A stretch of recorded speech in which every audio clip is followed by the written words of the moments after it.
No longer restricted to gender-defined roles, women are writing their names in gold in the corporate and business worlds. But one critical area where female presence is still lacking in Nigeria is in politics and governance. Of the 18 presidential candidates contesting next year's election, only one is a woman. The final list of presidential and National Assembly candidates for the 2023 general election released by the Independent National Electoral Commission also disclosed a poor representation of the women folk. With the general election just a few months away, what must the women folk do to ensure that their voices are heard and their presence registered in the next administration? But joining us via Zoom is the National Women Leader of the All Progressives Congress, Betta Edu. Good morning. Thank you for joining us on TVC Breakfast. Good morning, and thank you for having me. Right. Now, from your days as a SUG Vice President in UNICAL to now becoming the Women Leader of the All Progressives Congress, talk to us. How did you rise through the ranks? What were the challenges you faced as a young lady? Well, I think it's been a journey of grace and God's help, and most importantly, hard work, because it's not been easy rising amongst men and rising in a society where people are more of the opinion that leadership should be by older people. And so it's difficult for them to understand that it shouldn't be about age or about your gender, but on merit, the capacity, what do you bring to the table? So back from school days where I used to be a prefect in the secondary school, and then of course up onto the university where I was in the parliament, the student union government parliament, and then to the student union government vice president. Um, it was a lot of work encouraging women, working with women, and trying to sensitize them on the need for them to get actively involved in politics, in leadership, in contributing their own quota to nation development. Like I always said right from those days, leadership begins with you. It begins from the point where you are. What are you doing to solve a problem where you are? No matter how small that problem is, you must be doing something to solve a problem. That way you become more relevant. That way you become more needed by society and you grow. And God has helped me to grow this far. From there, of course, to being a special advisor on community health to the governor of Cross River State, Governor Betta Edu, and then a director general, the first director general of the Cross River State Primary Healthcare Development Agency, an agency which we had to take from the legislative cradle all the way to where it is today. And finally, the commissioner for health in Cross River State, and of course, the chairman of all the health commissioners in Nigeria, as well as a member of the Presidential Health Reform Committee before getting fully neck deep into the national politics as the APC national woman leader. Of course, it's not, it was not an easy journey. And for a young person, remember the political space is not so used to having young people at that level. And so at first, it's met with some, let's say, opposition or restraint, but I'm very, very pleased at the way everyone has embraced this new move, and they are even leveraging on it to attract more young people and more women, especially professional women, into politics. It's very significant that you've spoken about your CV in just a few sentences, which is very impressive. But you know, as a woman going into politics, it is ironic that you still have to contend with men before you even be able to, even to mobilize the women.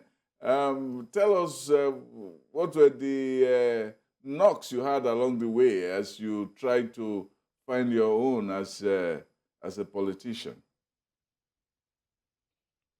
Well, I think understanding the different roles that the various gender bring to the table and trying to respect and accommodate and then create the right narrative that it's not a competition, but a complementary role working together to build the nation and to build whatever it is you're into has helped me grow thus far.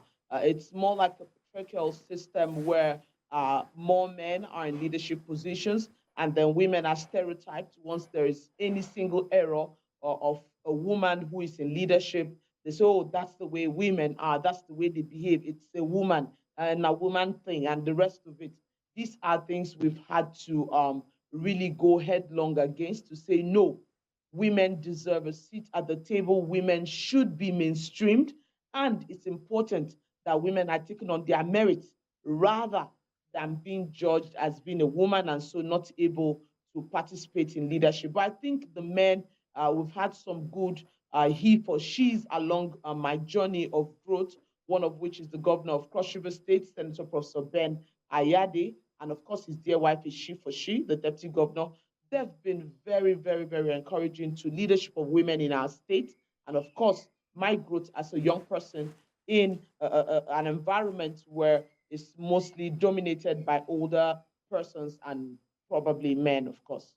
Well, I was wishing that you could give us personal anecdotes about some of the experiences you had and how you went through them so that people can get a real appreciation. You standing there looking prim and pretty and all of that makes it look as if it's just an easy thing. You must have had some knocks. You must have gone to bed angry. You must have had some exchanges. You must have had some people talk down at you. So I had some people look at you sexually and so on. And give us a sense of the dynamic of a woman like you rising up and getting above it. I mean, the road must have been jetty sometimes. I think it's been a very rough ride growing to this point, a very, very rough ride, especially when you have core values which you must not break, and you have covenant with God spiritually, which you don't want to go against, and you have your own beliefs and your upbringing, and so it's very, very difficult. I remember very clearly when I was running for the vice presidential seat of the student union government.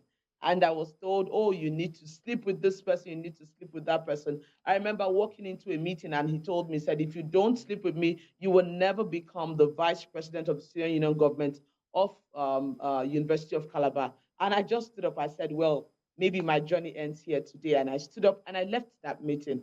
But of course, that was not the determinant on whether I become the student union government vice president or not. What was the determinant was the merit and the value which I was bringing to the table. We've had several other situations where you walk into a room and they say, oh, are you the one? Are you the commissioner? Are you the DG? Are you the chairman of all the commissioners of health? Oh, you're too young. How did you get there? Who appointed you? And you hear statements like that. And of course, with a smile, you drop the capacity on the table that eliminates their doubt of your ability to handle the responsibility that you have been given. There are places where you actually have to massage the ego of men. So you have to just make them feel comfortable working under you. You have to make them feel comfortable working with you as team partners. And it's been really, really a very tough one. There are situations where we've outrightly, as women, gone against policies, gone against push back by society, stereotypes that have said, oh no, we are not fit for purpose, we cannot be at leadership. I remember clearly situations where when I was the Director General and CEO of the Cross River State Primary Healthcare Development Agency, and I was asking for more inclusion of women health workers in our health workforce, and also the primary healthcare under one roof. And I was told at the meeting, look, you're a woman, you should not be talking like this.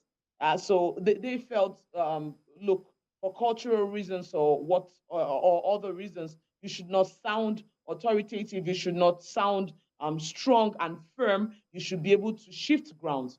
But you have to put it direct to them that, look, for us to get this thing to work and work well, we're not competing, we're only saying that this is the right step to take. And I was happy that at the end of the day, they all came around back to the same table. Sometimes you have to go an extra mile to lobby them. I remember carrying different proposals to the Executive Council at the state level, and you have to go through one colleague after the other to explain the reason why it should be so, to explain why women should be protected, to explain why programs should be gender sensitive. If not, they will be excluded, to explain why women are part of the vulnerables. These are things which we had to push on a day-to-day basis. It's been a tough one growing as a woman and a young woman in the political space, in the entire environment. But I think one thing that has been very encouraging is that we've had very strong he for she's, and we've also had very strong she for she's. Women who support women, women who come all out to stand behind other women and push for their rights. And I believe the more women we have in the political space, the more women we have in Nigerian growth and development table decision-making positions, it will really help our country travel at the speed of light. Right, and that is why a lot of persons are wondering why the issue of 35% affirmative action has been a difficult thing over the years for us to achieve as a country. Could you shed more light with regards to that aspect? Your experiences, could that also have contributed to the fact that we are still far from achieving much with regards to this affirmative action? I think there's that fear. There's that palpable fear that if women are given 35% affirmative action, they might outrun the men.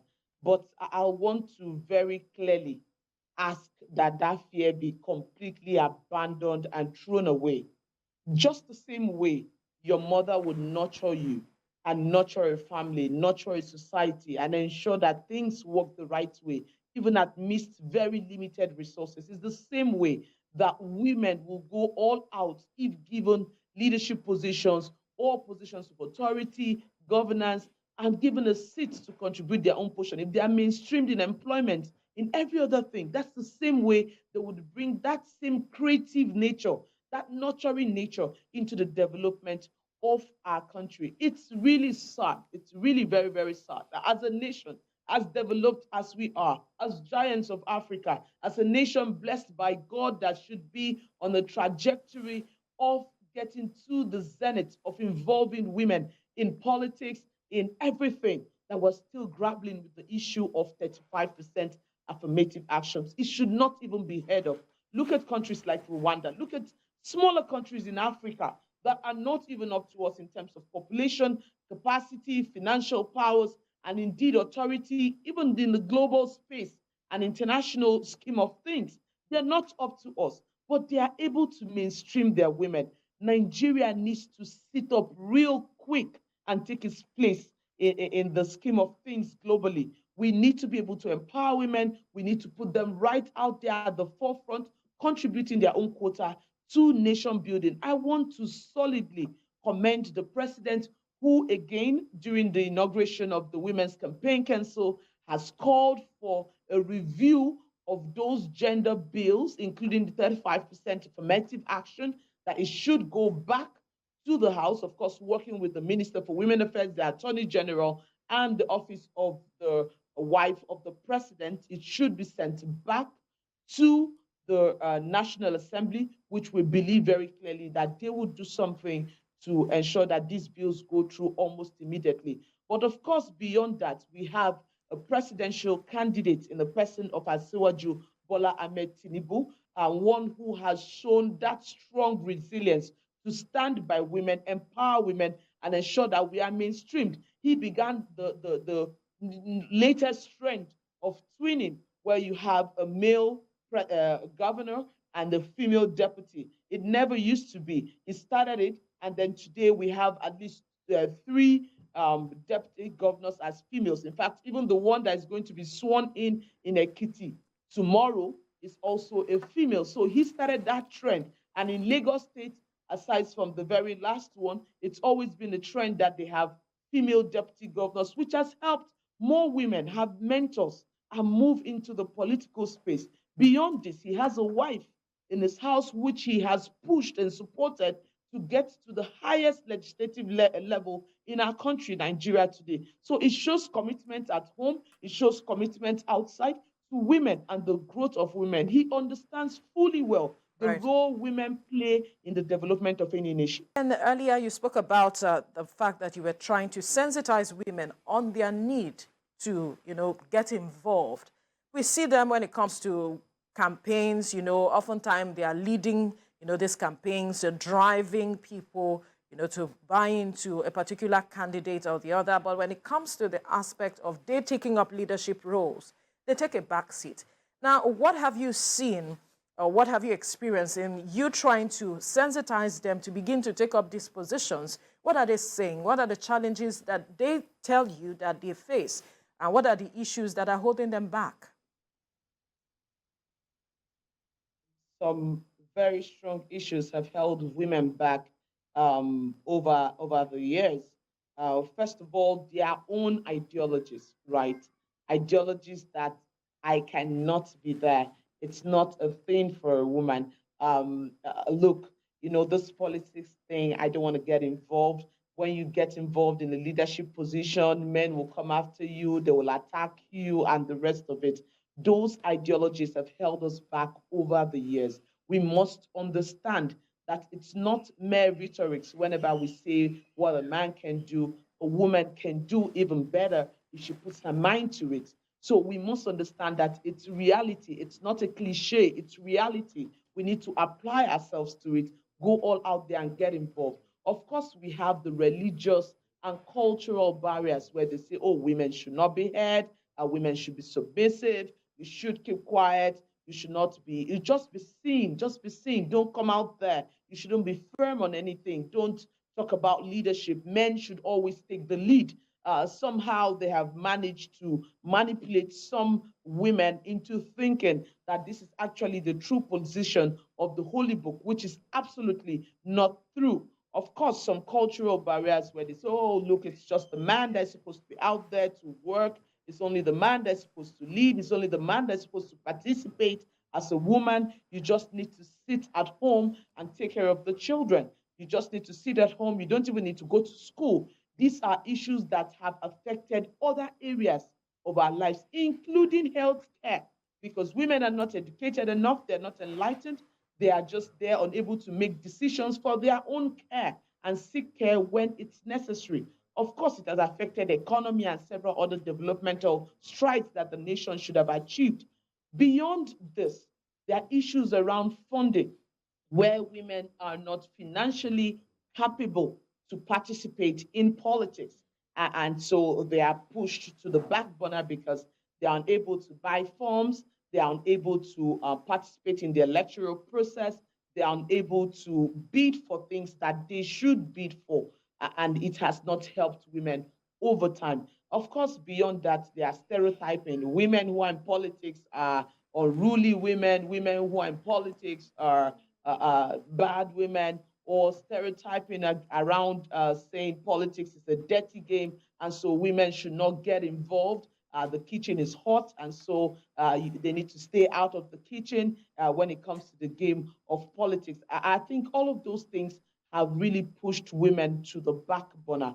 But it's high time we begin to understand that those are myths, things created just to keep us at the back burner, things created just to make us whistleblowers, dancers, leaders of campaign. But when it's time for decision making, policy making, a seat at the table, we are not included. Nigerian women must wake up. We must stand up to our responsibility of contributing our quota to nation building, or else posterity will hold us for it. Don't look at the barriers, but look at the opportunities within the barriers to go above them and make your own impact as a Nigerian woman. And I'm sure that with more orientation, continuous engagement, and with candidates like us in the APC, Asiwaju Bola Ahmed Tinubu, who is ready to give women 35% affirmative action from his appointment to elective positions and even employment in MDAs, because he understands our role and is ready to leverage on it. We go all out there and get mainstream. So women, first and foremost, overcome your own barrier, push it aside, look for the opportunities in it, rise above it, and get involved in politics, get involved in decision making, get involved in leadership. Because whatever decision is made, Whether you're there or not, it will directly affect you and to affect your family and loved ones that you really care about. Well, it's very interesting to hear you speak about all of these as a pep talk and so on, but we're not feeling it down there with the grassroots of women generally. Let me take two instances or stories. One of the founding fathers of the United States, John Adams, his wife wrote him a letter, and he says, all men will be tyrants if they could. Then he was warning her husband about not becoming too tyrannical. Now, there's another one I want to refer you to. It's a very familiar play which women should read, especially in mobilization. It's a play, a Greek play written by Aristophanes, Lysistrata, in which the women wanted something and they decided that they were going to deprive their husbands in order for them to get what they wanted. And so the question I'm trying to ask is this: how much is it the problem of women? Because these women in this play were enlightened. Say, look, we have these powers and we can use it against our husband. We can make sure they don't go to war. Just stay out of the bedroom, and then these men will not go out of, will not go back to, they will not listen to us. Because it's a mobilization. They use that. It's a kind of comic play. Then you have the other side where Abigail Adams says, all men are tyrants, so you should be very careful. So which of them, how do you navigate this idea of enlightening the people and letting them know their power, and then also dealing with the fact that you are dealing with a patriarchal system where the men will always hector down at you? So I think there's basically no woman in Nigeria today who doesn't understand that we are in a patriarchal environment and it will take that extra push to get out and above it. Like you've mentioned ways in which we can get around it. But I think first and foremost, we have to make some adjustments in party constitution. So parties across the country should be able to make adjustments in their constitution to be deliberate about involving women. I'll give you an example from what the APC, the ruling party, the largest party in Africa, has done. The NWC of the APC was able to, at different points, call for constitutional review. What did it address? Number one, at the level of the local politics, where you have delegates that will elect leaders, at the local government, at the ward, at the state, where you are selecting 5 delegates, 2 must be women. At the national delegate where you elect the national leaders, 1 out of the 3 must be a woman. Must be a woman. It will surprise you to note that some places sent in lists that had all men. And of course, we sent it right back. The NWC under Senator Blair Adamu would do everything to ensure that women are mainstreamed. So we sent it back to them and told them, you must put 2 out of the 5 as women and 1 out of 3 as women. Now, this begins to bring to the consciousness of women that they need to be involved in the political process that brings about the leaders. That's number one. I'm sure you heard, it's not news, that APC gave free forms to women to contest. This was done in good faith, just to encourage more women who we know have barriers like financial barriers to come into the political space and contest. And then beyond that, several other procedures during the primaries was done to ensure that we have more female participation.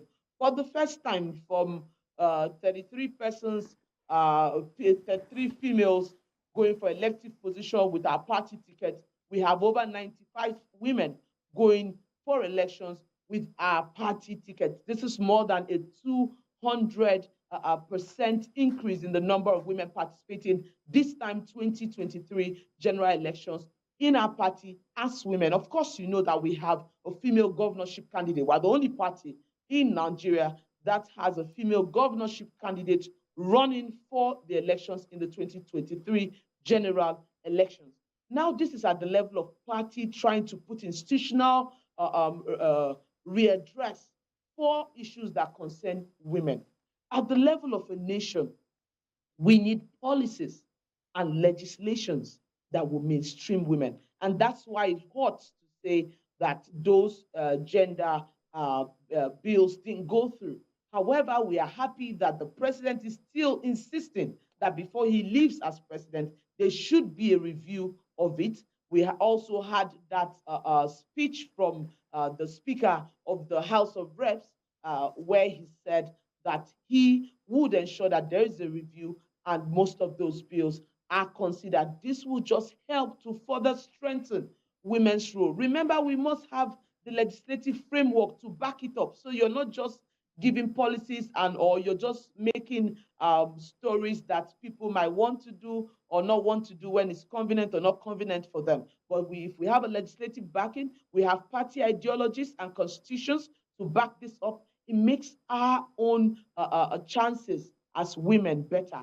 Now coming to the women themselves, from the grassroots all the way up, we must understand that there is a need for us as women to engage our men so they can clearly understand our role beyond just nurturing children, raising them up, and taking care of a family. They must be able to understand that we have a role to play in community, we have a role to play in development, we have a role to play in security.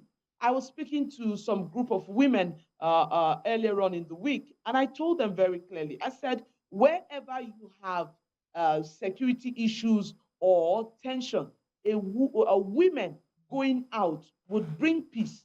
In a place where you say, okay, if the men come out or if young people come out, there will be violence.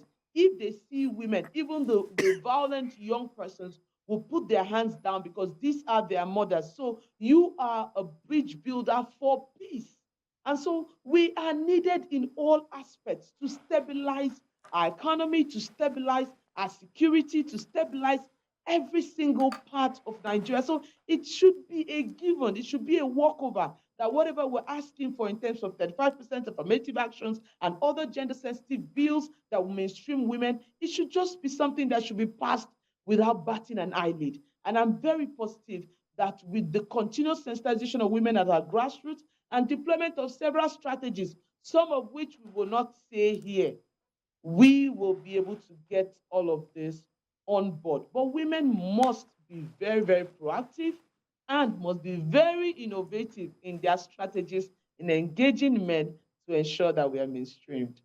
I'm wondering why you don't want to talk about some of the strategies that your party perhaps is trying to put in place to engage women. Perhaps this might encourage some women to come all out and perhaps to begin to rethink their perspective with regards to taking leadership roles.